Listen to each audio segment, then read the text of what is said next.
Brother President, Grand Master, Deputy Grand Master, elected Grand Lodge officers, my brethren all, good evening. Good evening.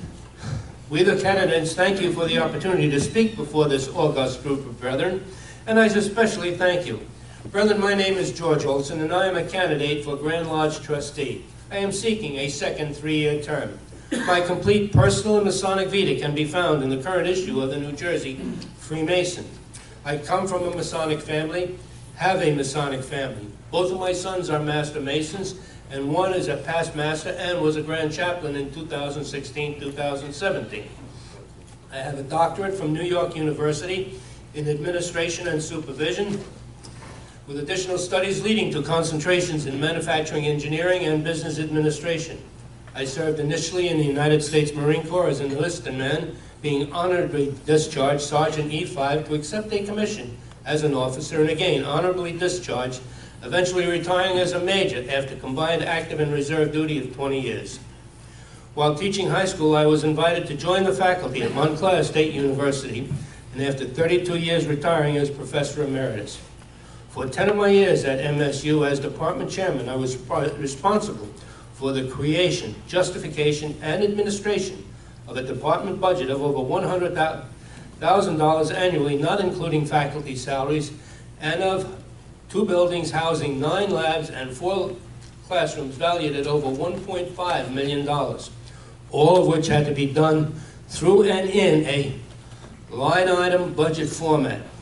As a consultant to industry and education, I have worked in the industrial arena with such companies as Dixie, Markel Paper, GSK, and Verizon, and in the educational field with school districts such as Perth Amboy, Livingston, and East Hanover, and at the collegiate level with universities such as CCNY, NYU, Appalachian University in North Carolina, and the College of New Jersey. I represented Montclair University on the State Chancellor of Higher Education's Advisory Council on County College Technical Education for 16 years, serving as a member, secretary, president, liaison to the state legislature. While on the local board of education, I served as its vice president, being the chairman of the facilities committee and chief negotiator of the salary committee. Highlights of my Masonic career include Worshipful Master in 1987, becoming Lodge Secretary in 1988, and after 25 years, finally retiring in 2013. I served as a Grand Chaplain, a District Deputy for 6 years, Secretary to a Grand Master, 6 years on the Charity Foundation, and 4 years as the chairman of MCCF. I was appointed to the Ritual Committee in 2000 as its secretary and have served continuously since then. Brethren, I deserve great satisfaction from being a New Jersey Freemason and an active member of our Grand Lodge. My personal and professional background and my experience within our Grand Lodge uniquely qualifies me to serve you in our Grand Lodge as a trustee. Earlier in this presentation, I spoke about a line item budget. Our Grand Lodge operates on a category budget, which you see in the Freemason. With new software in place and a new account and bookkeeper in the Grand Lodge office, your trustees and elected Grand Lodge officers now receive a monthly line item accounting of expenditures and will receive a quarterly iteration of the same. Both of these are in-house working documents which will permit us to more closely observe and review all expenditures. The Grand Lodge trustees must have the perseverance to continuously do what is right for our fraternal organization within the realms of their corporate, and I stress, corporate responsibilities. A threefold balance must be maintained. First of all, remaining mindful of the direction in which the Grand Master and the elected Grand Lodge officers are leading our Grand Lodge.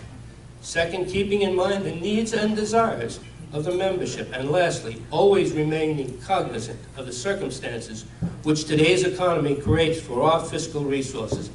But above all, always remaining open and transparent as possible. To that point, brethren, are most welcome to sit and observe regular trustee meetings.